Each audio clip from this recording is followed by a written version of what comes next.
All right, welcome to the Sequin Bow tutorial. Today I'm going to be showing you all the steps on how to do this project.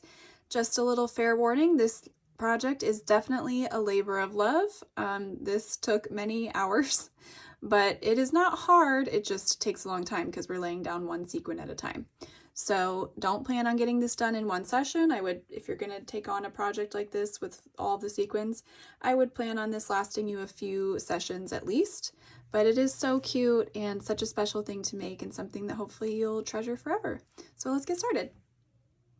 I do have these templates available in my shop. You can either purchase the physical one, which will be printed onto stick and stitch paper for you and sent to you in the mail, or I have a PDF version that you can print at home onto a piece of stick and stitch paper yourself, or you could even do tracing if you needed to, depending on what you're working on. But likely you would buy your own stick and stitch paper, which I will also link where you can get this paper from, and then you could print it yourself. So two different options, and I'll be sure to link both of those in the comments or in the description below as well. All right, so I have my printout of the bow pattern here, and then I'm going to be using a size 6-0 sequin. These are some really pretty shiny gray sequins because I want to kind of have that monochrome look. The other side of these are actually double-sided. The other side is more of a black color, but I'm going to be using the more gray color. And I like to use a size 6-0 when I'm working on clothing. And then I just have like a shallow dish that I'm going to pour the sequins into. And I'm just going to use a light gray color DMC embroidery floss. This is 3, the number 3. And then I have a short size 10 beading needle. You could also probably use a little bit of a larger needle, but I'm only going to use one strand of thread. So I'm just going to use this short size 10 beading needle. And that's really all we need. We're going to go ahead and get started. Okay, so to start, I just went ahead and peeled the sticker away from its backing, and I'm just placing it up here in sort of the right corner of the sweater, a little bit lower down from the shoulder, and I'm not quite running it into the sleeve area. So anywhere that you want to place your bow is fine. You could place it lower down if you wanted it in the bottom. So I just kind of have it a little bit of an angle right up here in this corner, and now I will show you how to add some sequins. Okay, so to start, I've poured my sequins into my shallow dish here, and then I went ahead and got one strand of that light gray thread through the eye of my short beading needle. And if you are using a beading needle, it can be kind of tricky to get your thread through there, and it can take quite a few tries, so just know that. And then just make sure that you tie off the knot on the other end big enough so that it's not going to slip through whatever sweater you're using. I am using this sweater. It's from Quincy, or Quince, I'm not sure how you say it, but it's got a pretty tight weave to it. It's not super loose knit, which is going to probably work better for sequins so they're not slipping through that knit material. So just be wary of that. You could also totally do this on just like a cotton sweatshirt or a cotton t-shirt. I'm just doing this on more of a knit look today, and we'll see how it turns out. So to add the sequins, I'm basically going to work section by section of this bow shape, and I'm going to start by outlining each section entirely with sequins first. So basically I'm going to do each section individually and work from the outline in. So I'm going to start down here at the bottom of this little ribbon of the bow, and I'm just going to come up through the fabric. And I'm going to go ahead and get my first sequin onto my needle. And I want to go ahead and work in a back stitch kind of motion as I'm doing this. So I'm going to pull my thread back here. See, I'm kind of holding this up with my non-stitching hand. I'm pulling my thread back here, and I'm going to make my down stitch right where the thread meets the edge of the back of that sequin. And I'll come through the bottom of the sweater and pull through. Now to add the next sequin, I'm going to come up a tiny little stitch length away. You want your stitch length to be about the same width as from the hole of the sequin to one edge of the sequin. So I'm looking at about that much space because we do want these to overlap with each other. Okay, so I'm coming back up through the fabric, and then I'm going to go ahead and grab another sequin. Whoops. Sometimes it's almost easier also if you're having trouble getting your sequins, you can just put one onto your finger and then go ahead and get it that way. Just makes it a little bit easier for you.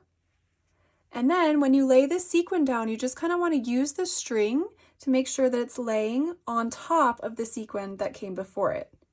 So I don't want it to go underneath, I want it to lay on top like that. And then you're just going to make your down stitch through the hole from the previous sequin.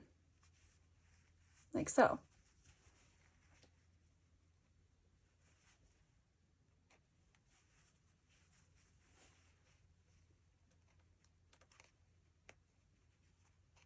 And then go ahead and pull through. And once you pull tight, you'll see that they rest nicely on top of each other. So then I'm going to go ahead and come back up through the sweater, a short, tiny stitch length away, pull up and through, grab another sequin,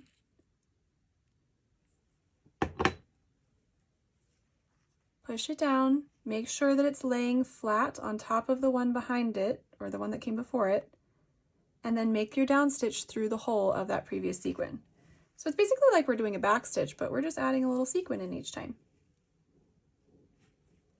And I'm just going to follow this line, and I'm going to make sure I go all the way up to here, and then I'm going to go ahead and outline all the way down to here as well. Okay, whenever you're running low on thread and you need to tie off, you're going to come to the back of your sweater. You can see I just kind of have, this is how the back is looking, it's just this simple little line. So I'm just going to take my needle and run it underneath the most nearby part of that line, a stitch right there. Leave a little knot out, run your needle through that knot and pull it tight. And I would do that 3 to 4 times since we're working with just one strand here. So we want to keep everything nice and secure.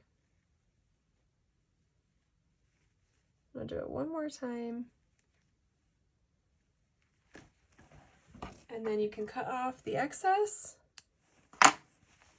So this is how far I've gotten so far. I'm going to continue and I'll check back in with you once I have this whole first little section outlined. One thing I do want to mention, this is going to be the last sequin I do in this little line right here.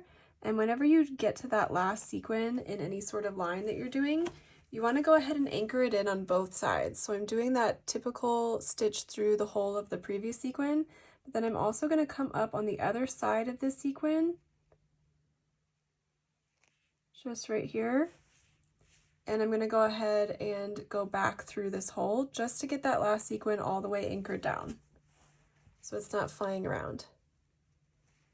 And now I'm going to start right here,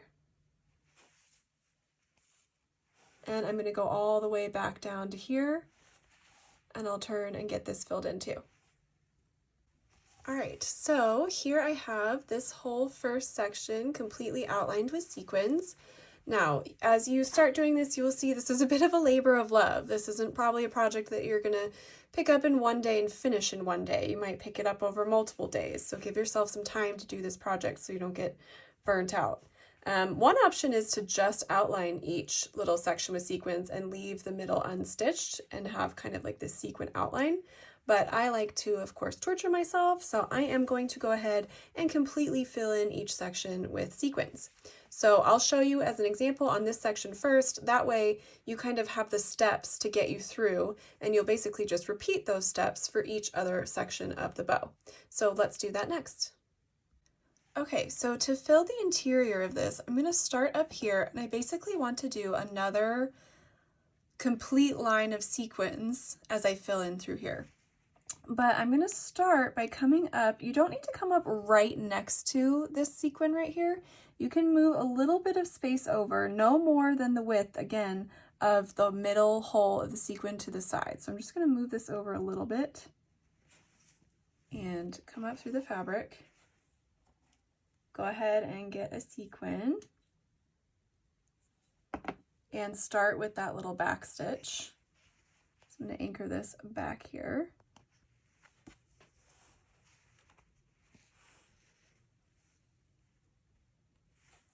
And then I will continue, just come right up here.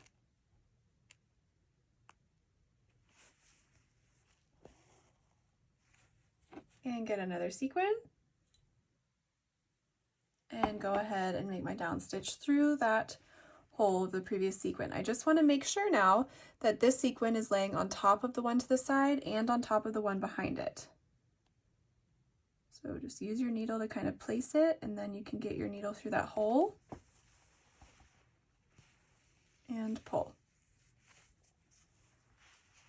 So you can see this is kind of taking up most of this space. We may come in and fill in a little bit if there's any extra space there, but I'm kind of thinking about working down this half or this side first, and then I'll come back up over here and we'll see how far we get.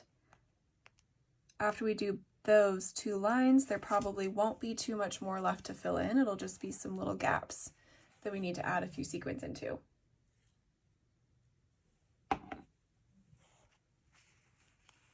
I'm going to push this down through here. Okay, so you can see we're just making a whole nother row that's going to go all the way down here. All right, so just to show you, I went all the way down here and then I started working my way back up, and then obviously where it gets more narrow here, I kind of am running into sequins. So even if there is a space that's only that big, you do want to go ahead and just lay a sequin down there. So it'll just overlap all the sequins that are next to it. So I'm going to lay one down right here. And you can kind of just choose any sequin nearby to run your stitch back through. So I could kind of anchor it back into this one, I could anchor it back into this one, I could anchor it back into this space. I generally like to try to put it through one of the previous sequins. And then I'm going to keep working my way up here. So you can see once I get this done, I'm only going to have very little space left to fill in. All right, so I have this whole first section of the bow done, so I'm going to go ahead and repeat that on this one as well.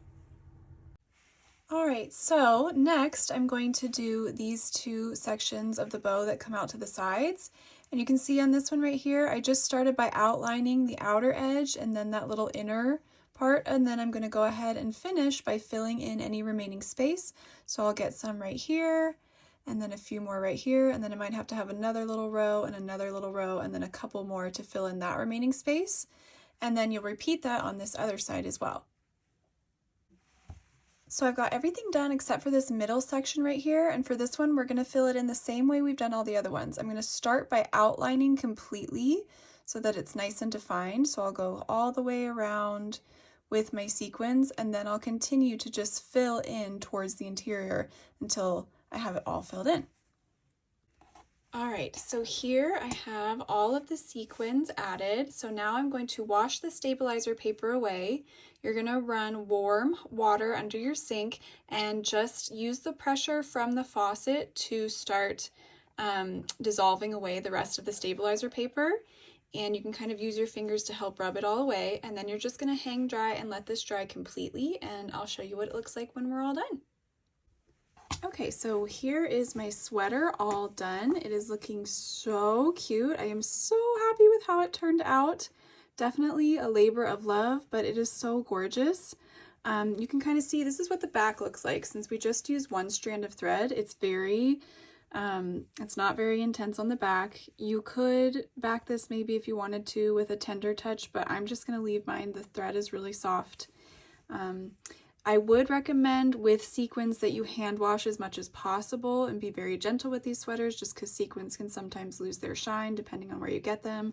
I will link these in the description section of this video where I got these from. But yeah, hopefully you can use this tutorial. I will maybe start to come up with other shapes too besides just bows. It would be so cute with flowers or stars or letters, that kind of thing. But hopefully this tutorial is helpful with getting you used to filling in a big shape with sequins, and hopefully you'll join me for another one soon.